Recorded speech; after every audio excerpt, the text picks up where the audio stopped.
Welcome back to Homes Explained, where we normally talk about houses, but today we're doing something different because I'm taking you out to dinner to the Cheesecake Factory, where the menu has everything and so does the architecture. So sit back, relax, order something enormous, and let's review the incredible architecture of the Cheesecake Factory.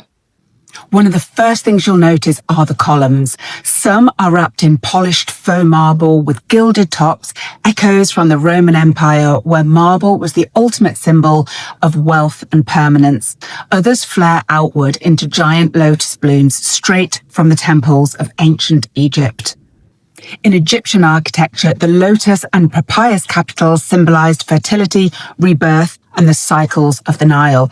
And the Egyptian revival hit Europe in the early 1800s after Napoleon's expedition, and again in the 1920s after the tomb of Tutankhamun was discovered, inspiring everything from department stores to theatres. Cheesecake Factory takes this tradition and exaggerates it, pastel colours and painted faces included, transforming symbols of eternity into spectacle. Next, look up and you'll see the painted panels glowing above you. Some are covered in swirling murals of fish and flowers and others in fantasy skies. This tradition goes back to the Renaissance and Baroque eras when ceiling frescoes transformed flat surfaces into dramatic scenes of heaven. Think of the Sistine Chapel and the painted domes of 18th century Europe. By the 19th century, this evolved into something called a laylight, a decorative stained glass ceiling panel often found in hotels, banks, and department stores. These created the effect of a skylight filtering coloured light into grand interiors. At Cheesecake Factory, the idea is revived, but instead of saints or allegories, we get whimsical aquatic scenes, fruit, and pastels. The ceiling itself becomes part of the design, drawing you in with its scale and colour. Lighting also plays a starring role as cone-shaped pendants glow in amber and red, borrowing from Tiffany-style stained glass and Art Deco elegance. Elsewhere, oversized drum chandeliers with ribbed glass recall 1930s theatres and train stations. In the late 1800s, Louis Comfort Tiffany turned stained glass into art objects for the home, and by the 1920s, Art Deco cinemas used enormous illuminated fixtures to make moviegoing feel like a real special event. These lights weren't just functional, they created atmosphere and signalled the height of sophistication.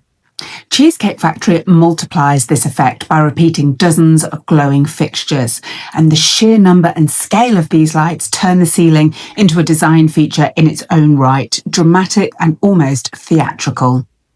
Next up, the walls, where tall arched mirrors pretend to be windows or niches. Their frames mimic the rhythm of Romanesque and Renaissance palazzi, where repeating arches projected order and balance. Between them, faux pilasters recall classical columns, again decorative, not structural. Mirrors as architecture goes back centuries, and the most famous example is the Hall of Mirrors at Versailles, where reflections multiplied the grandeur of the French court. And Cheesecake Factory borrows this trick, creating the illusion of depth and making the room feel endless.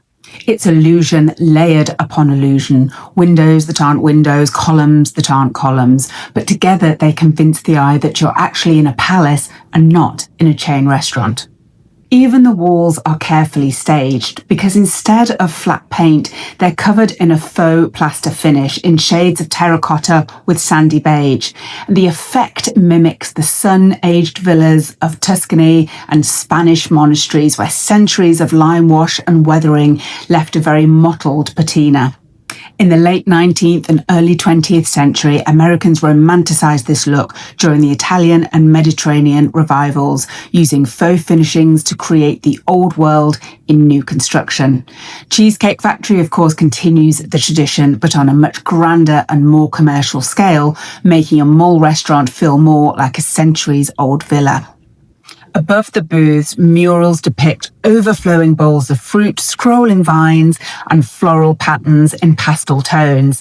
These borrow from Baroque banquet scenes, Rococo still lifes, and even ancient Roman villa frescoes. Across history, feasts painted on walls symbolise abundance, prosperity and hospitality. These flourishes were signs of elegance and luxury, and at Cheesecake Factory they become part of a total visual feast, reinforcing the theme of plenty. In this restaurant, even the hallways play along.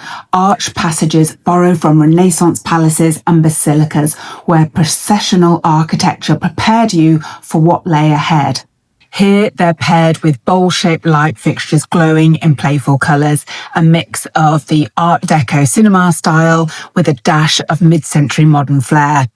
It's not just a passageway to the restroom, it's another chance to amplify the spectacle, reminding diners that every inch of this space has been designed to entertain. So at its core, Cheesecake Factory is postmodern eclecticism, a late 20th century approach where architects mix styles from every era, not to recreate the past faithfully, but to create atmosphere and fantasy. Here, Egyptian columns sit beside Roman marble, Rococo murals beside Art Deco chandeliers, and Mediterranean plaster under postmodern curves. Each reference once meant power, abundance, or permanence. Put together, they create a dining space that feels immersive, over the top, and unforgettable. Like the menu itself, Cheesecake Factory's architecture is all about choice, excess, and indulgence. And while it may not be authentic, it is very effective. Well, that wraps up our little architectural field trip. Please don't forget to like, share, subscribe. It really helps me out. And tune in next week when we'll be going back home for more Homes Explained.